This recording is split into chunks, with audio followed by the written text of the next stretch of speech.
Perkenalkan, nama saya Mufida Haristar Pendidikan. Saya salah satu dosen S1 Program Studi Pendidikan Bahasa dan Sastra Indonesia di STKIP Harapan 5. Sebagai seorang dosen, tentu melaksanakan tugas dan kewajiban tridharma perguruan tinggi yang meliputi pengajaran, penelitian, dan pengabdian kepada masyarakat. Pada kesempatan ini, saya akan menyampaikan terkait mata kuliah yang saya ampuh selama menjadi dosen di STKIP Harapan 5. Mata kuliah tersebut mata kuliah keterampilan menulis. Mata kuliah ini diampu di program studi Pendidikan Bahasa dan Sastra Indonesia pada semester 2 dengan kelompok 2 SKS dan salah satu mata kuliah khusus. Mata kuliah ini merupakan salah satu dari berbagai keterampilan berbahasa, yaitu menyimak, membaca, berbicara, dan menulis. Pembelajaran keterampilan menulis termasuk kategori sulit. Keterampilan menulis ini salah satu dikatakan sulit, itu bukan hanya dialami oleh siswa, tetapi juga pelaksanaan pembelajaran oleh guru. Ada anggapan bahwa keterampilan menulis hanya diperuntukkan bagi orang saja. Tidak semua orang dapat memiliki keterampilan tersebut. Begitulah anggapan hal itu menjadi pegangan. Akibatnya, menulis benar-benar dianggap sulit dibandingkan dengan ketiga keterampilan berbahasa lainnya. Dengan adanya dengan adanya mata kuliah ini akan mengajarkan pada mahasiswa bagaimana mensiasati kendala yang dihadapi sehingga pada capaian pembelajarannya menghasilkan produk atau karya tulis.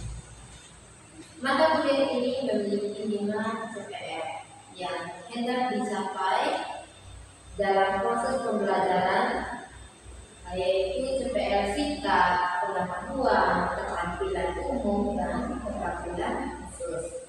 Dari CPR tersebut kemudian diturunkan ke CPR menjadi 3 CPNK. Yang selanjutnya dibagi dalam 8 sub CPNK.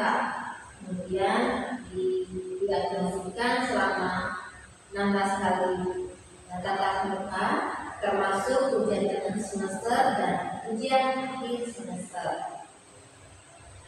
Bentuk perkuliahan yang saya gunakan yaitu model learning, yaitu penggabungan antara tatap muka dan menggunakan e-learning melalui LMS.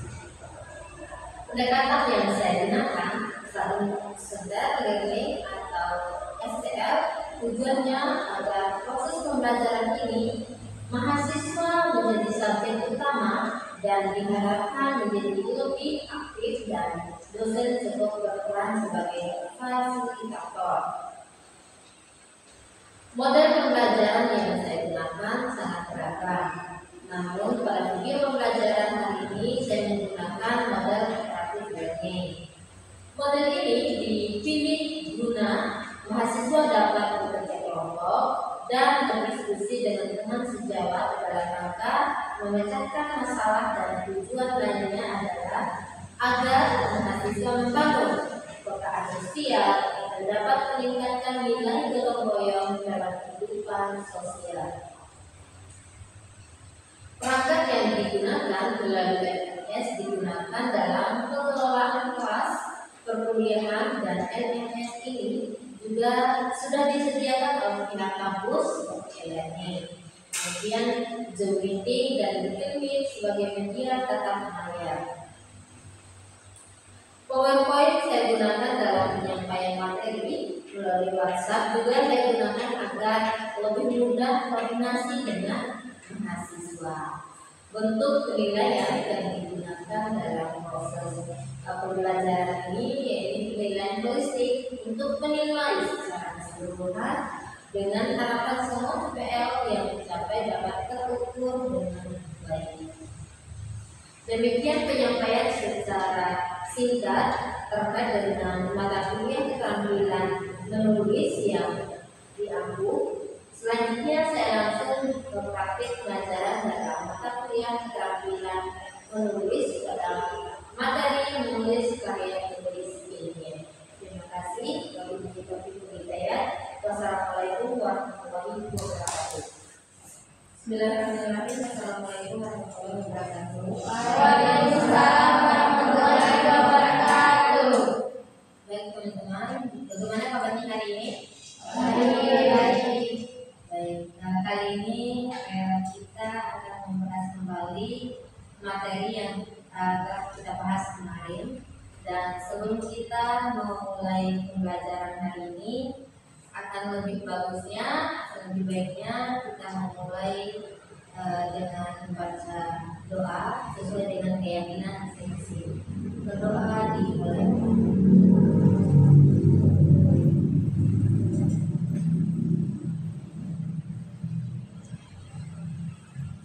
Berdoa selesai. Baik, untuk perkuliahan hari ini sudah siap semuanya? Siap. Baik, sebelum kita memasuki materi selanjutnya, apakah ada pertanyaan dengan materi sebelumnya, teman-teman? Tidak ada. Baik, kita lanjut terkait dengan keterampilan menulis. Nah, pada perkuliahan kali ini ada beberapa hal yang perlu kita capai sebelum kita memasuki teori sebelumnya. Yang pertama ada 3 hal. Yang pertama, menguasai pengetahuan konseptual bidang studi program studi pendidikan bahasa dan sastra Indonesia. Yang kedua, menguasai berbagai kemampuan dan keterampilan mengajar materi pelajaran bahasa dan sastra Indonesia. Dan yang ketiga, mampu menerapkan pemikiran logis. Baik, selanjutnya, nah, untuk penilaian di sini selama pertemuannya ada 16 kali. Selama 16 kali itu 2 kali UTS sama UAS. Yang pertama, untuk ujiannya nilai tugas. Nah, nilai tugas itu kalian harus mengerjakan tugas selama proses pembelajaran. Nah, ini penilaiannya ini sebanyak 30%. Sedangkan nilai keaktifan 20%. Nah, ketika kalian hanya datang duduk diam, itu akan mengurangi nilai keaktifan kalian. Jadi harus lebih aktif. Begitupun nilai akhir semester dan nilai ujian tengah semester. Nah, selanjutnya kita memasuki kegiatan inti, yaitu terkait dengan keterampilan menulis. Nah, keterampilan menulis ini, apakah ada yang tahu kira-kira keterampilan menulis ini lebih mengarah ke mana sih? Keterampilan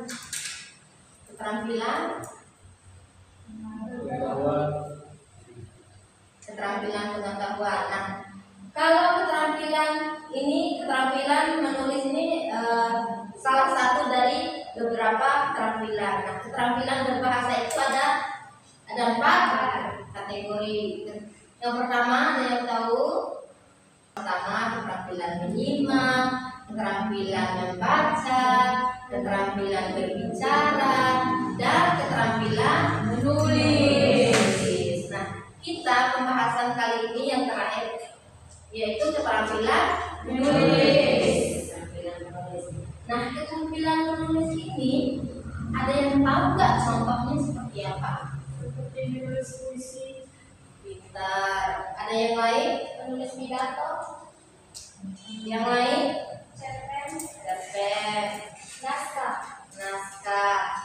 Naskah drama. Naskah apa lagi? Jurnal. Ya, jurnal ya. Nah, itu berbagai macam, banyak sekali keterampilan menulis yang sudah kita lalui sebelumnya. Tapi Tapi banyak sekali di antara kita ini yang tidak tahu, yang tidak paham, yang tidak menyadari ternyata keterampilan menulis ini salah satu kemampuan yang sangat dibutuhkan di dalam kehidupan sehari-hari. Teman-teman pernah update status gak di media sosialnya? Itu salah satu keterampilan menulis. Keterampilan menulis di media sosial. Itu namanya keterampilan menulis. Nah, ketika kalian menyampaikan ide kalian, perasaan kalian di dalam tulisan itu pasti mengarah sesuai dengan ide dan perasaan kalian saja.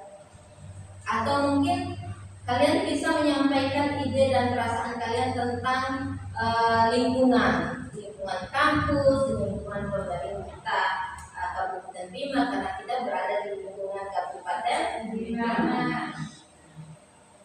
Sampai di sini ada pertanyaan, teman-teman?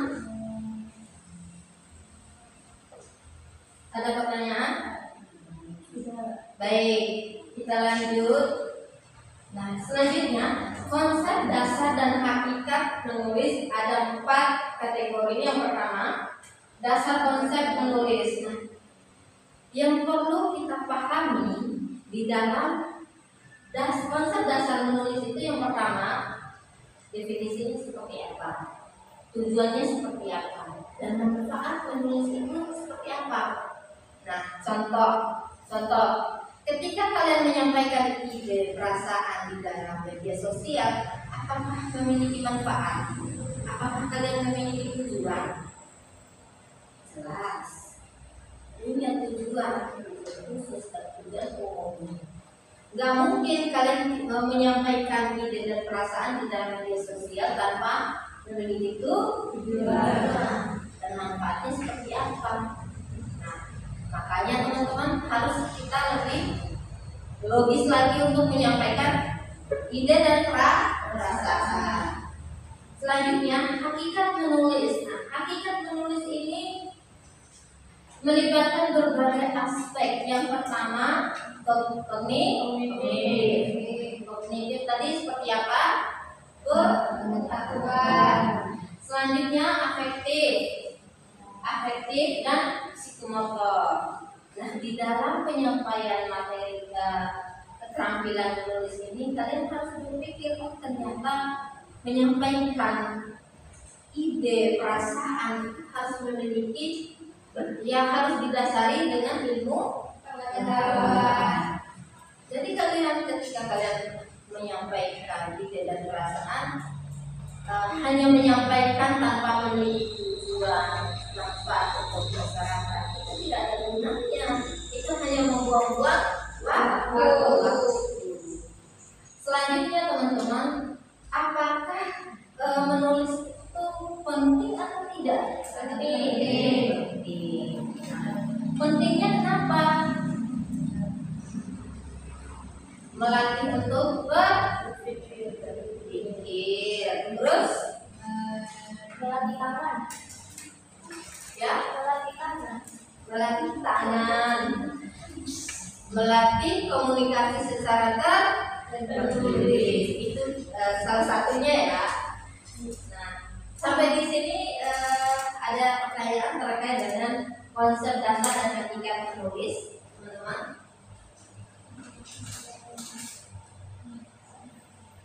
Nah, selanjutnya tujuan dan dasar menulis. Nah, tujuannya di sini untuk menyampaikan informasi. Nah, tadi Ibu sudah menyampaikan sejak awal bahwa penyampaian ide dan perasaan itu sesuai dengan fakta. Jadi ketika kalian menyampaikan curhatan kalian mungkin, nah itu akan menyampaikan informasi ke orang lain. Mungkin dari kalian ada yang merasa sakit hati. Nah itu salah satu untuk menyampaikan informasi ke masyarakat tanpa layak luas.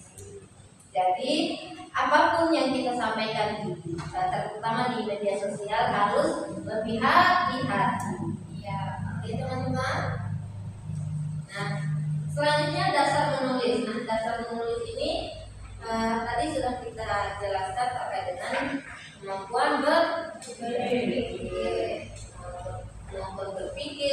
dan penguasaan bahasa.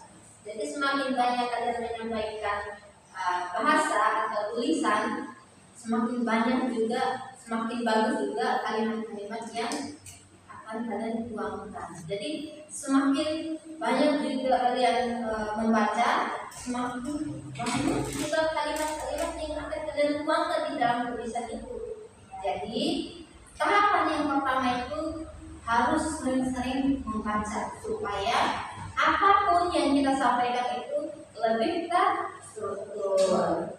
Yang ketiga, menulis sebagai kebutuhan. Nah, menurut kalian, menurut teman-teman, kita sekarang datang kuliah untuk menyelesaikan tugas sebagai mahasiswa. Nah, pasti akan ada tugas dan tanggung jawab kalian sebagai mahasiswa. Selanjutnya, teman-teman menganalisis konsep menulis. Yang pertama, jenis-jenis menulis. Nah, jenis-jenis menulis ini ada yang tahu nggak? Ada beberapa. Ada berapa? Tolong disebutkan jenis-jenis menulis. Yang pertama, deskripsi, narasi,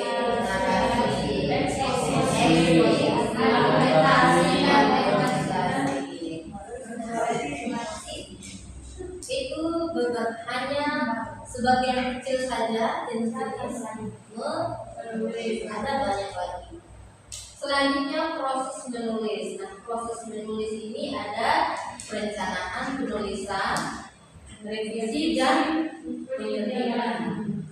Nah, sama halnya dengan kalian menuangkan ide dan perasaan di media sosial, pasti sebelum kalian mengupload status kalian, pasti kalian merevisi atau memperbaiki lagi kalimat-kalimat apa yang kalian sampaikan di dalam tulisan ini. Itu salah satu proses menulis.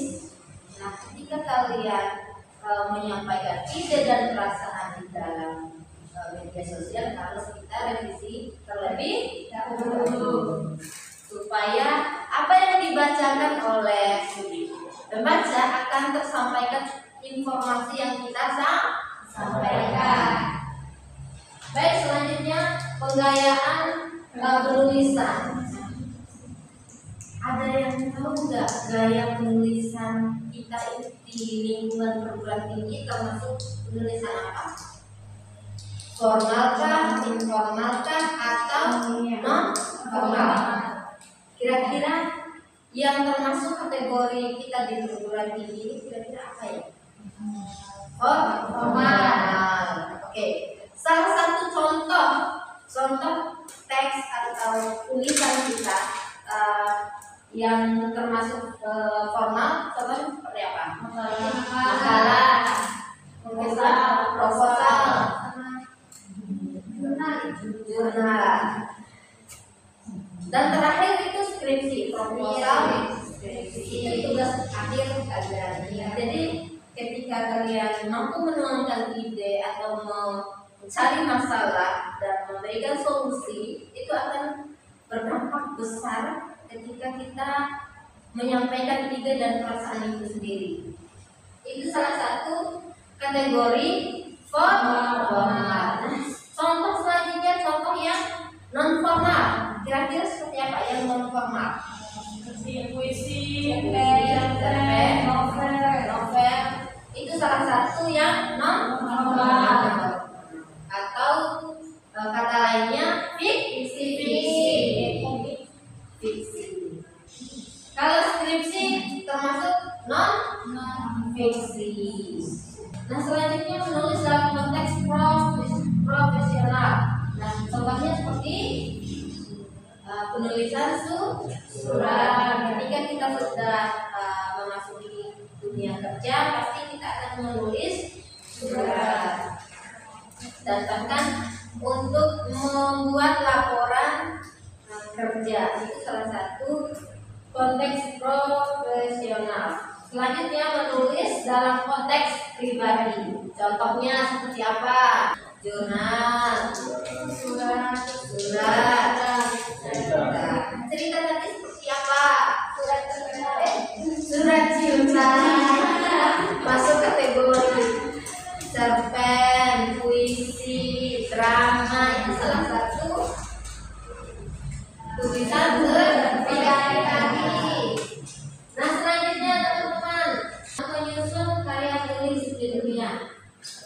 Nah, yang pertama kaidah penulisan. Kaidah penulisan ini ada yang tahu nggak? Bahasa Indonesia yang baik dan benar itu apakah sama atau tidak?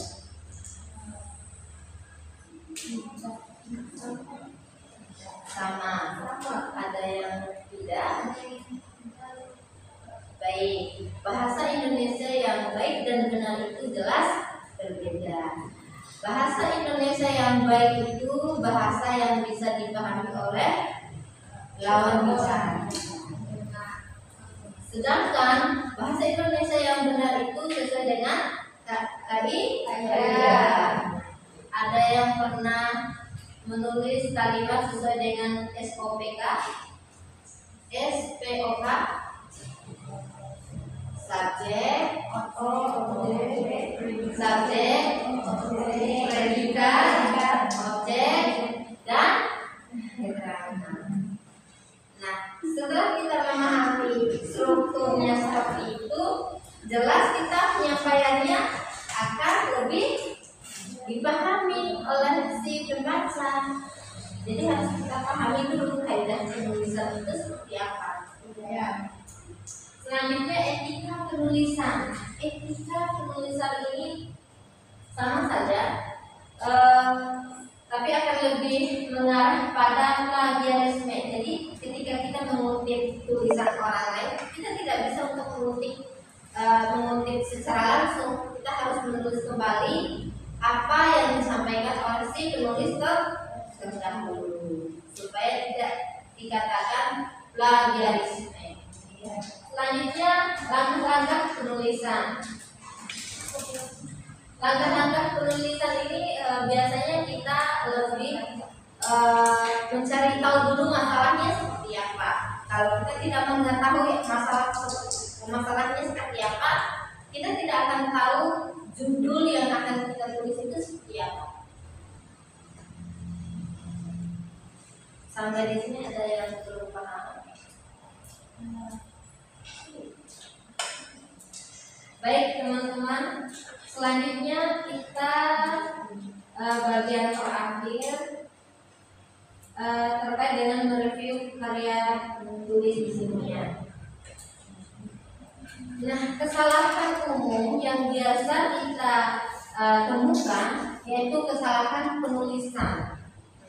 Ada yang salah penggunaan huruf, tanda titik koma, itu kesalahan penulisan.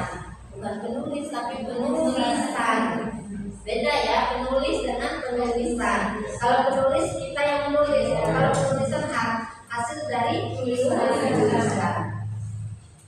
Selanjutnya analisis kritis. Nah, analisis kritis ini untuk mengidentifikasi kekuatan, kelemahan dan potensi perbaikan penulisan. Jadi setelah kita menyampaikan ide, mulai dari judul, latar belakang, yang melatar belakangi tulisan kita itu apa, tujuannya apa, manfaatnya apa. Nah, selanjutnya kita harus menganalisis kembali kekuatan dan kelemahan atau keunggulan tulisan kita ini apa, kelemahan atau kekurangan tulisan kita ini apa. Itu yang harus kita menganalisis sebelum kita mempublish atau memberikan informasi ke khalayak. Selanjutnya merevisi dan pembimbingan. Sama halnya tadi, setelah kita menuliskan informasi, kita harus menganalisis atau merevisi kembali tulisan kita. Jadi harus hati-hati sebelum kita menyampaikan informasi. Selanjutnya menulis karya tulis ilmiah. Inilah tahap yang perlu kita lalui, mulai dari judul, pendahuluan, kajian teori, metode, hasil pembahasan, kesimpulan dan pustaka. Judul ini sesuaikan dengan topik yang dipilih. Tadi sudah kita katakan, sebelum kita menentukan judul, kita tentukan dulu masalah yang kita hadapi itu seperti seperti apa. Itu yang harus kita pastikan. Dan bagian pendahuluan ini yang berisi latar belakang, perumusan masalah, tujuannya, dan manfaatnya. Sebelum kita menulis apapun teorinya, kita harus melihat dulu yang melatar belakangi penelitian kita seperti apa, atau penulisan kita. Yang melatar belakangi penulisan kita ini apa, tujuannya apa, manfaatnya apa. Itu harus kita pikirkan supaya kita mampu untuk menuangkan di dalam tulisan. Sampai di sini ada pertanyaan teman-teman?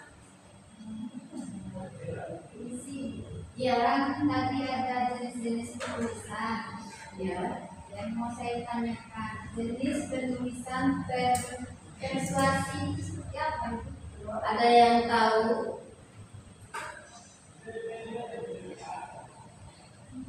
Ada yang tahu? Kalau jenis persuasi ini kalimat atau penyampaian yang mengajak, misalnya salah satunya kita menyampaikan informasi itu harus ada dasar untuk mengajak orang lain, seperti kampanye, itu salah satunya. Begitupun dengan argumentasi. Kalau argumentasi itu hanya menyampaikan informasi tapi tidak mengajak, ya. Itu perbedaannya. Jadi kalau di dalam jenis-jenis menulis ini agak mirip. Jadi harus jeli-jeli kita bagaimana untuk membedakan penyampaian informasi itu sendiri. Sama halnya kalian kebanyakan di media sosial menyampaikan informasi. Nah, menyampaikan informasi itu apakah sesuai dengan fakta enggak? Kadang kita menyampaikan informasi tidak sesuai dengan fakta, tapi si pembaca menyatakan oh ini fakta. Tapi kita harus melihat kembali atau menganalisis kembali tulisan atau informasi yang disampaikan oleh si penulis. Ada pertanyaan lain lagi teman-teman? Sebelum kita tutup, baik teman-teman, seperti biasa teman-teman di akhir pertemuan akan ada tugas secara mandiri. Itu sudah menyiapkan di dalam siakat. Teman-teman sudah buka siakat masing-masing kan? Dari situ ibu sudah menyiapkan tugas mandiri masing-masing, dan ibu harap minggu depannya lagi kalian bisa untuk mengumpulkan tugas sesuai dengan waktu perkuliahan kita. Jadi tolong diingat bahwa nilai tugas, nilai keaktifan, nilai kehadiran itu akan ada nilai quotientnya. Jadi akan dihitung semua. Nanti ya. Baik, terima kasih teman-teman. Ibu cukupkan sekian. Sebelum ibu tutup, apakah ada pertanyaan? Ya, baik. Terima kasih banyak. Semoga untuk depannya kita bisa hadir kembali untuk mengisi perkuliahan selanjutnya. Baik, terima kasih teman-teman. Wabillahi taufiq wal hidayah. Wassalamualaikum warahmatullahi wabarakatuh. Waalaikumsalam.